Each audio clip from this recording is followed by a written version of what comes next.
أعوذ بالله من الشيطان الرجيم. بسم الله الرحمن الرحيم.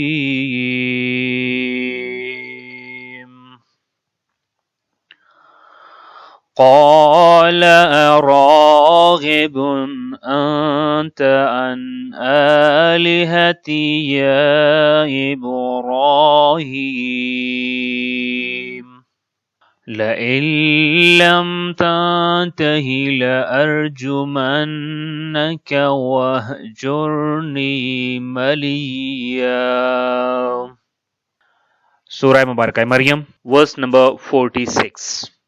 اس سے پہلے کی جو 4 آیات تھیں حضرت ابراہیم علیہ السلام کی 4 وہ مخصوص باتیں جو انہوں نے اپنے چچا آزر سے کی تھیں، اور ہر بات کا آغاز یا ابتے سے ہو رہا تھا، جس سے شفقت و محبت بھی ٹپک رہی تھی اور ان ادب اور آداب کا لحاظ بھی جو اسلام نے ہمیشہ بڑوں کے لیے روا رکھے ہیں۔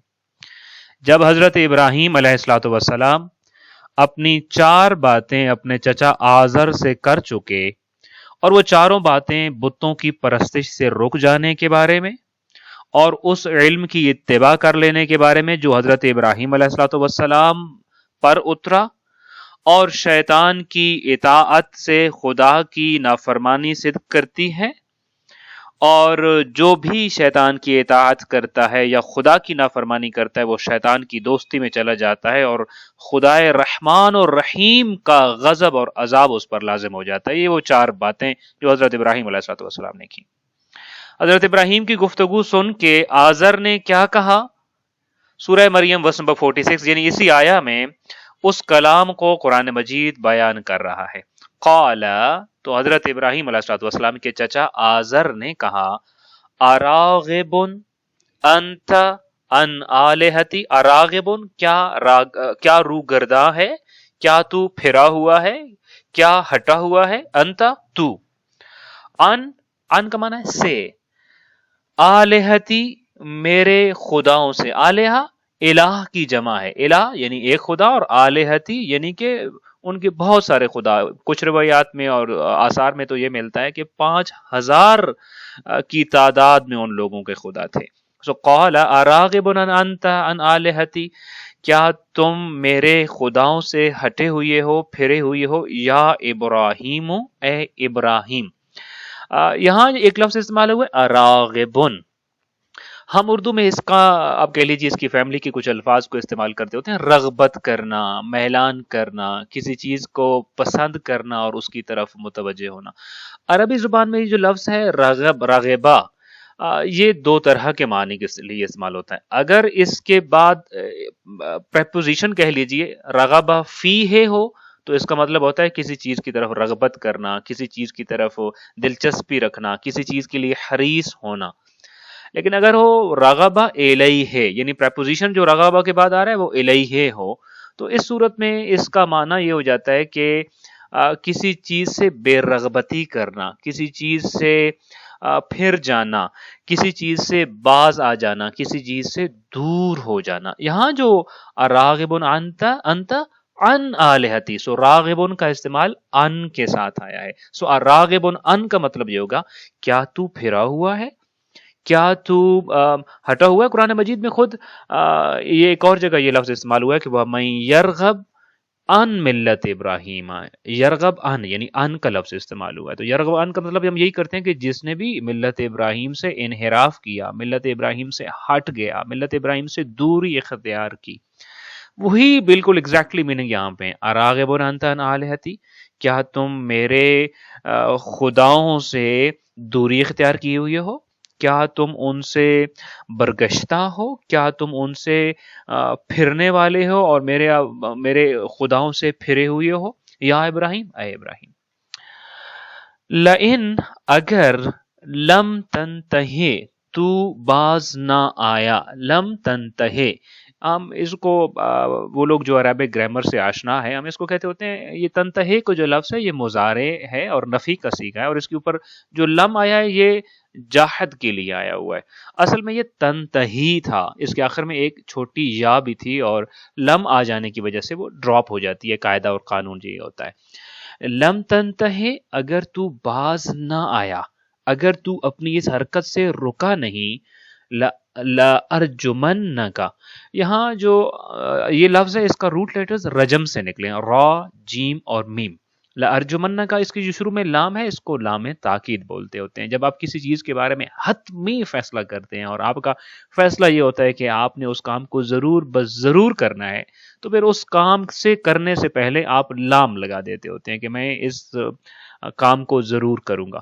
سو لَأَرْجُمَنَّكَ یعنی لام تاکید کے لیے آئی، اور ارجمنا نون بھی اس کے آخر میں جو اس کو ہم نون ثقیلہ کہتے ہوتے ہیں۔ کا مطلب ہے تو میں تجھے ضرور بضرور سنسار کروں گا، میں تجھے ضرور بضرور رجم کر دوں گا۔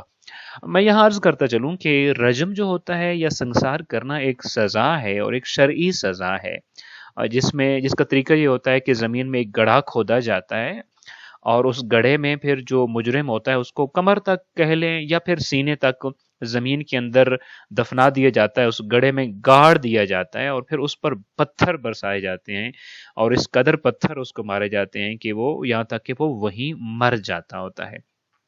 یہ اسلام کی ان حدود میں سے شمار کیا جاتا ہے جو بہت سخت ترین گناہوں کے اوپر ہے۔ مثلا میں ایک مثال اگر عرض کرتا چلوں تو جس کو ہم فقہی اصطلاح میں کہتے ہوتے ہیں زنا محسنہ، یعنی کیا مطلب؟ شادی شدہ مرد یا شادی شدہ عورت جو ہے اگر وہ زنا کرتے ہیں تو ان کی جو سزا ہوتی ہے وہ سنسار ہوتی ہے۔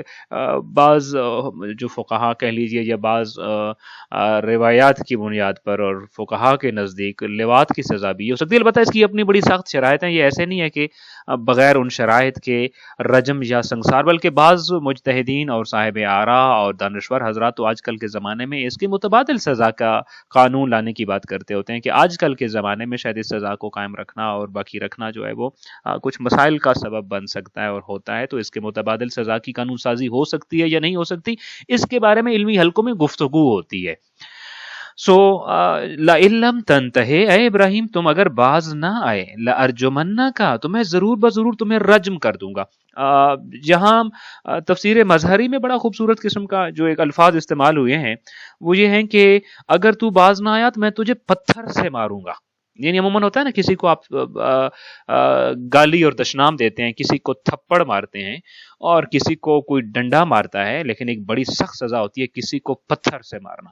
لَإِن لَّمْ تَنْتَهِ لَأَرْجُمَنَّكَ، اس کا کم سے کم جو معنی یہ ہو سکتا ہے کہ ابراہیم اگر تو باز نہ آیا، پہلا معنی تو یہ ہے تو ہم تجھے سنسار کر دیں گے، ہم تجھے رجم کر دیں گے۔ کم سے کم معنی یہ بنتا ہے کہ ابراہیم اگر تم باز نہ آئے تو میں تمہارا چچا آزر تمہیں پتھر سے ماروں گا۔ وَہْجُرْنِی، وہجر جو ہے اس کا مطلب ہے دور ہو جا۔ ہجرت یہی ہوتی ہے نا، آپ کسی چیز جگہ علاقے کو چھوڑ کے جب دور چلے جاتے ہیں تو ہم کہتے ہیں ہجرت اختیار کر دی ہے۔ وَہْجُرْنِی، تو دور ہو جا مجھ سے، مجھے چھوڑ دے۔ چھوڑ جانا، دور ہو جانا کے لیے یہ لفظ استعمال ہوتا ہے۔ وَہْجُرْنِی، اور تو مجھ سے دور ہو جا، تو مجھے چھوڑ جا۔ ملیہ کا جو معنی ہے دو قسم کے معنی جو ہیں وہ بیان کیے ہیں مفسرین نے۔ ایک معنی تو یہ ہے کہ طولانی مدت اور بہت لمبا عرصہ کسی بھی کام کا کرنا ہے۔ اصل میں یہ لفظ الاملاء سے نکلا ہے۔ الاملاء کا مطلب ہوتا ہے کسی کو ڈھیل دینا، کسی بھی کام کے لیے ڈھیل دینا۔ مثلا کسی نے آپ کا قرض واپس کرنا تھا اور وہ ٹائم پورا ہو گیا لیکن آپ اس کے اوپر شدت نہیں کرتے بلکہ آپ اس کو ڈھیل دے دیتے ہیں، چلیں اب نہیں ہوا تو کچھ عرصے بعد دے دیجیے گا۔ تو چونکہ اس کی مدت آپ نے طولانی کر دی، عرصہ زیادہ کر دیا ہے، وقت زیادہ دے دیا، تو اس کو کہتے ہیں الاملاء، یعنی آپ نے اس کو ڈھیل دے دی ہے، عرصہ دراز اس کے لیے آپ کہہ سکتے ہوتے ہیں۔ البتہ جیسا کہ میں اگر آپ کے سامنے عرض کروں کہ قرآن مجید میں یہ آیا ہے کہ الشیطان سول لہم واملا لہم، کہ سورہ محمد ورس نمبر 25 میں ہے کہ شیطان نے یہ کام ان کے لیے مزین کر کے ان کو دکھائے ہیں، واملا لہم، اور انہیں طول عمر کا وعدہ دیا ہے، یعنی لمبی عمر کا وعدہ دیا ہوا ہے۔ وہجرنی ملیہ، یعنی لمبے عرصے کے لیے یا ہمیشہ کے لیے مجھ سے دور ہو جاؤ۔ یہ الفاظ امیر المومنین علی ابن ابی طالب علیہ السلام کے ناج البلاغہ کے ان اقوال میں بھی ملتے ہیں، بہت مشہور ہیں، جن کو آپ بارہا سنتے رہتے ہوتے ہیں۔ امیر المومنین علی ابن ابی طالب علیہ السلام کی کتاب نہج البلاغہ کا خطبہ نمبر 42 شروع ہی انہی الفاظ سے ہو رہا ہے، جس میں آپ نے فرمایا تھا کہ اے لوگوں مجھے تمہارے بارے میں دو باتوں کا بڑا ڈر ہے، میں اپنے شیعوں کے بارے میں، اپنے ماننے والوں کے بارے میں دو باتوں کے حوالے سے فکر مند ہوں، دو باتوں کے حوالے سے ڈرتا ہوں کہ وہ ان دو باتوں میں کہیں انوالو نہ ہو جائیں، ان دو کاموں میں کہیں مصروف نہ ہو جائیں۔ کون کون سے ہیں؟ اتباع الہوا یعنی کہ خواہشات کی پیروی، مجھے ڈر یہ ہے کہ میرے ماننے والے اپنے خواہشات کے بندے نہ بن جائیں۔ دوسری کیا تھی؟ وطول العمل، یہ ملیہ سے ہی عمل نکلا ہے۔ وطول العمل کا مطلب کیا ہوتا ہے؟ امیدوں کا پھیلاؤ، اپنی امیدوں کو لمبا کر دینا۔ الاملاء کا مطلب میں نے بتایا نا، ڈھیل دے دینا، اپنی امیدوں کو کی رسیوں کو آپ ڈھیل دے دیتے ہیں، لمبا کر دیتے ہیں، تو وطول العمل آئے گا۔ وہجرنی، مجھ سے ہجرت کر دیجئے، مجھے چھوڑ دیجئے، ملیہ لمبا عرصہ یا پھر ہمیشہ ہمیشہ کے لیے۔ قال اراغب انت عن آلہتی یا ابراہیم لئن لم تنتہ لارجمنک وہجرنی ملیہ۔ اس پوری آیت کا ترجمہ اس طرح سے ہو جائے گا، آزر نے کہا اے ابراہیم کیا تم میرے خداؤں سے روگردانی کرتے ہو؟ اگر تم باز نہ آئے تو میں تمہیں سنگسار کر دوں گا اور تم ایک مدت تک مجھ سے دور ہو جاؤ۔ آپ ذرا اندازہ کیجئے کہ حضرت ابراہیم علیہ الصلوۃ والسلام نے جب اس سے پہلے 4 باتیں کی ہیں تو وہ باتیں بہت نرمی سے کی، بہت اخلاق کے ساتھ کی، بڑے محبت و شفقت بھرے لہجے میں کی، ادب اور آداب کے بہترین لحاظ کو مد نظر رکھتے ہوئے کی، اور اپنے باپ کو مشورہ دیا یا اپنے چچا کو مشورہ دیا کہ دیکھیے یہ جس طرح سے آپ زندگی گزار رہے ہیں اور جس عقیدے پہ آپ زندگی گزار رہے ہیں یہ تو گمراہی کی زندگی ہے اور اس کا انجام بد ہے، انجام خیر نہیں ہے۔ لیکن اسی نوجوان کو جب اس کا چچا جواب دیتا ہے جو کہ انتہائی جو ہے وہ کفر کے اور جہالت کے اعلیٰ درجوں پر فائز تھا، تو وہی چچا بدخلقی بھی کرتا ہے، سختی کا مظاہرہ بھی کرتا ہے۔ مثلا آپ دیکھیے حضرت ابراہیم علیہ السلام نے جب بھی بات کرنا چاہی 4 باتوں سے پہلے کہا یا ابتے، اے میرے چچا جان، لیکن جب آزر نے بات کرنا چاہی تو میرے بیٹے کہنے کی جگہ بیٹے کا نام لے کر خطاب کرتا ہے۔ کیا کہتا ہے؟ یا ابراہیم، اور پھر صرف اسی پہ اکتفا نہیں کرتا کہ صرف اس نے یا ابراہیم کہہ دیا ہو، بلکہ اس کے بعد دھمکی آمیز گفتگو کرتا ہے اور دھمکی دیتا ہے کہ تم اگر میرے معبودوں سے روگردانی کرو گے، ان سے ہٹ جاؤ گے اور ان سے نفرت کرو گے اور تم اگر باز نہیں آؤ گے تو میں تمہیں پتھر سے ماروں گا اور پھر تمہیں اپنے گھر سے نکال دوں گا۔ اچھا، اپنے گھر سے نکال دینے کا ایک معنی جو مفسرین نے لیا اور وہ بڑا برمحل بھی ہے، وہ یہ ہے کہ گھر سے اس کو نکالا جاتا ہے جس کا اس گھر سے تعلق اور واسطہ نہ ہو۔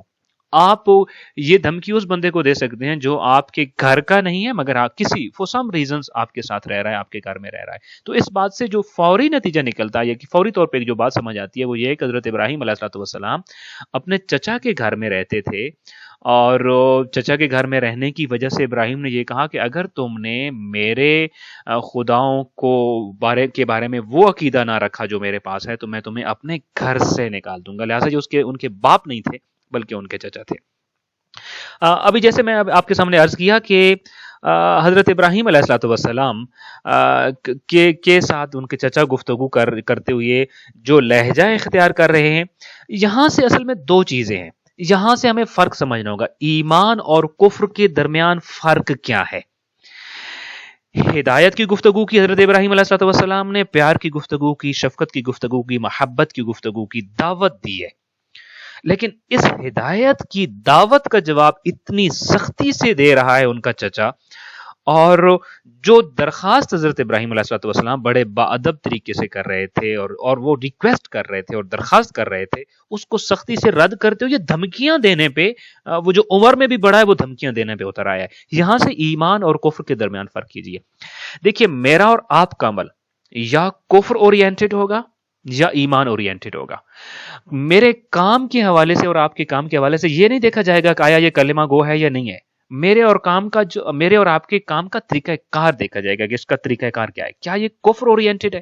میرا اور آپ کا لہجہ، میرا اور آپ کا انداز، کسی بھی کام کے حوالے سے کسی کے ساتھ بھی، اگر میرا اور آپ کا لہجہ، انداز گفتگو، طرز تخاطب، سوچنے کا اور بولنے کا طریقہ کار اگر آزر سے ملتا ہے تو اس کا مطلب یہ ہے کہ ہم کفر اورینٹڈ سوچ کے مالک ہیں ابھی بھی۔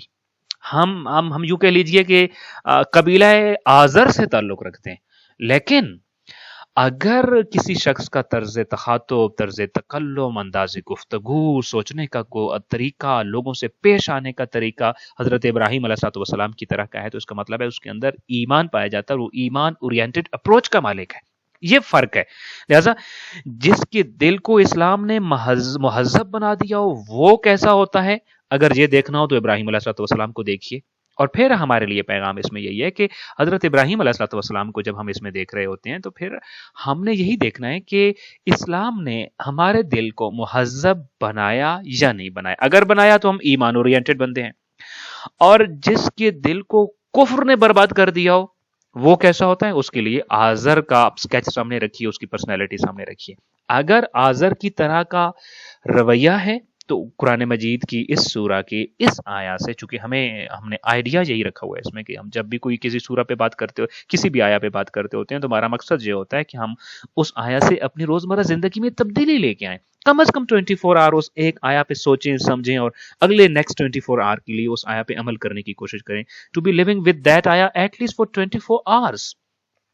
اگلے 24 گھنٹے میں اور آپ اپنے لیے یہ طے کر لیتے ہیں کہ آیا ہم قبیلہ آذر جیسا طرز تکلم و تخاطب اور فکر و غور کا جو ہمارا طریقہ کار ہے وہ والا ہوگا، یا حضرت ابراہیم علیہ السلام کا ہوگا، جس کو میں نے کہا ہے کہ وہ کفر اورینٹڈ ہوگا یا ایمان اورینٹڈ ہوگا.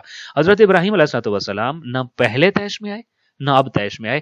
کل انشاءاللہ تعالیٰ نیکسٹ جو ہم آیا پڑھنے جا رہے ہیں اس میں باپ نے ابراہیم کہہ کے بات کی، چچا نے ابراہیم کہہ کے بات کی، دو دھمکیاں دی. پہلی بات یہ تمہیں سنسار کر دیں گے، زمین میں گاڑ کے پتھر مار مار کے تمہیں مار ڈالیں گے، یا میں تجھے پتھر مار مار کے گھر سے نکال دوں گا.